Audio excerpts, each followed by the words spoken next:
what's up? It's me, Priscilla, and I'm here today because I thought I would want to start, or go ahead and tell you guys, I want to start a Copic marker series. Now, I know that I'm not no amazing expert when it comes to Copic markers, but I work with them enough that I can probably shed a little bit of light on some different aspects of Copic markers. So, I want to talk about hair today. So I drew Aurora and Philip, and the best way that I can tell you guys to practice with Copic markers is I jump on Pinterest, and there are tons and tons of coloring pages on Pinterest. So I jump on Pinterest and I found this coloring book page of Aurora and Philip, and I wanted to go ahead.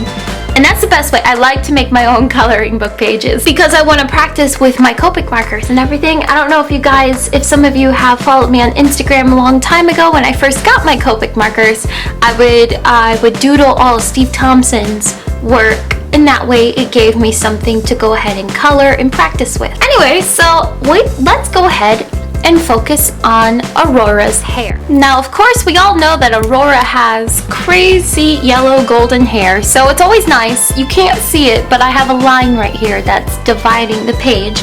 So I always like to have a scrap piece of paper, exact same type of paper that I'm using, to go ahead and test it off to the side. So this is a Y06, and so far I like it. Now I need to go ahead and find a darker yellow, and I like this darker yellow. So far I've got two yellows.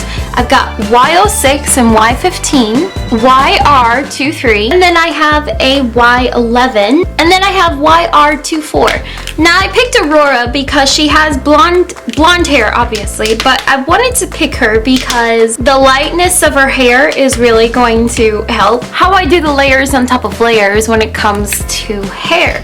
So I'm taking my palest marker so far, and that is a Y11 for her hair, and I'm just gonna go ahead and color in the whole area. By the way, forgot to mention, this paper that I'm drawing on right now, I always use it for Copic marker pieces. It is called Smooth Bristol Board, and I know some other people might disagree with me on that, but I've always used Smooth Bristol Board for Copic marker pieces.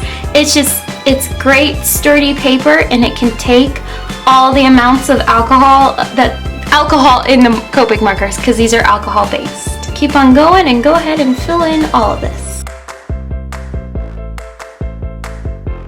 So after my Y11, so after I use my Y11, I'm gonna go ahead and jump to my Y06. See, this is always nice for me because I always like to keep them in order off to the side, so that way I don't get confused. So you can't see them over here, but if I bring them over here they all are lined up. So when I start with hair, I'd like to go ahead and pretend where the shadows are and everything. So it's probably under this huge mass of bangs that Aurora has. So I'm just gonna go over here, and I'm gonna kind of leave like this little section right here open just a bit. So if there's shadows, it's tucked behind her head. It's probably going to have a shadow there, a little bit of a shadow here, probably some shading over here.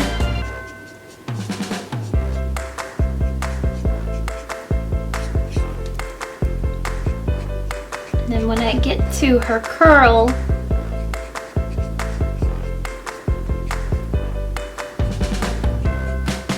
so next I have my YR23, and that's when I'm going to go ahead and just get a couple more. I always start where the roots are almost, so the roots are kind of up here. So I'm just going to go ahead.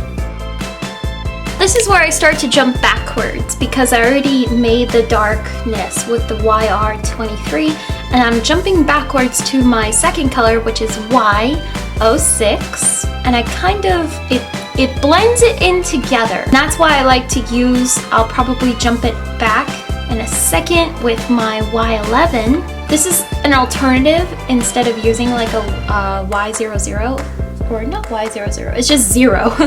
It's a colorless blender. I do not like the colorless blender because it just bleeds it out a little bit too much, and I don't like the splotchiness that it leaves behind. So I am not a fan of colorless blenders when it comes to Copic markers or even Prismacolor pencils. So right now I'm going over again with a Y11, and I'm just Just touching up a few places to make it blend in nice. Now I'm gonna jump to my Y15. As you can see, I'm mimicking strands, so I'm not going crazy where I'm blotching down when I'm trying to make it, but I'm actually making like little strands of hair. I'm just trying to easily blend them in together. Yes, I am aware I go outside the line sometimes. As you can see, it's not really a darker color, but it's dark enough to where it's actually making a difference. And then I have my darkest color, and it's a pale sepia YR24. Now I'm not gonna go too crazy with this. I just wanna get especially where the shadows are hitting. So that would be behind her bang, maybe alongside of her face, maybe right behind her head right here, underneath her chin, back behind here, and then maybe over here behind her curl. So what we're gonna do next is another one of my favorite tricks when it comes to Copic markers, but always do your Copic markers first before you jump to this next step. So individual lines, once again, to wait for the ink and the alcohol to dry on the paper before you go ahead and apply this next step. You could go in with a little bit of white, and you could just go to the midsection of the hair.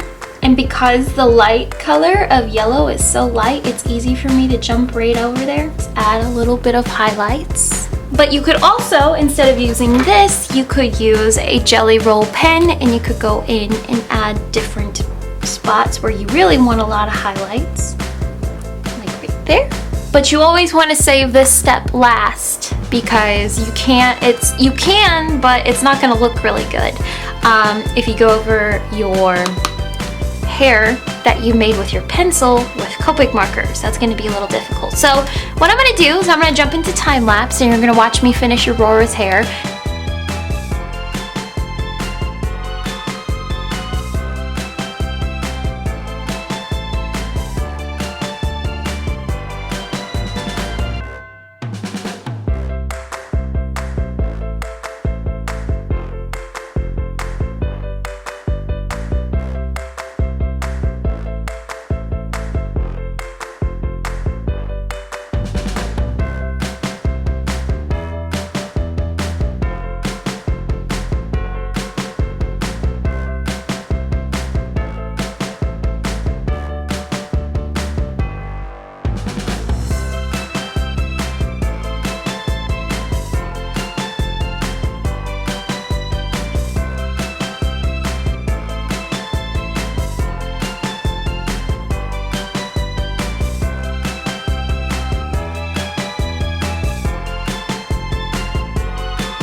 And there you guys go. There's a quick tutorial on how I do hair with Copic markers. It's a fun, different way to do hair, so I hope you guys will give it a go as soon as you get some Copic markers or any alcohol-based markers. I'm pretty sure this technique will work on any alcohol-based markers. I used to have Prisma-colored markers, and they were very similar to Copic markers, but I just prefer Copic markers a little bit more.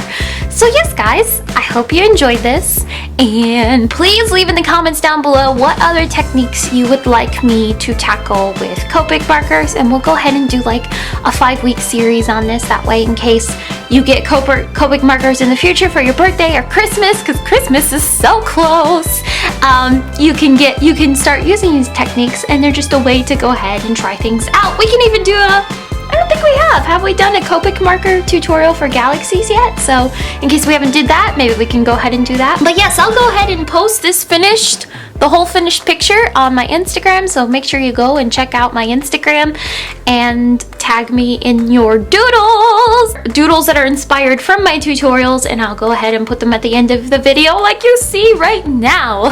So yes, have a wonderful day. I will see you all later. Bye! Hey guys, thank you so much for stopping by Dramatic Parrot today. Make sure you click on that subscribe button, and hey, if you liked this video today, make sure you hit that like button as well. Make sure you follow me on Instagram, Twitter, Snapchat, all the fun stuff, and like my Facebook page.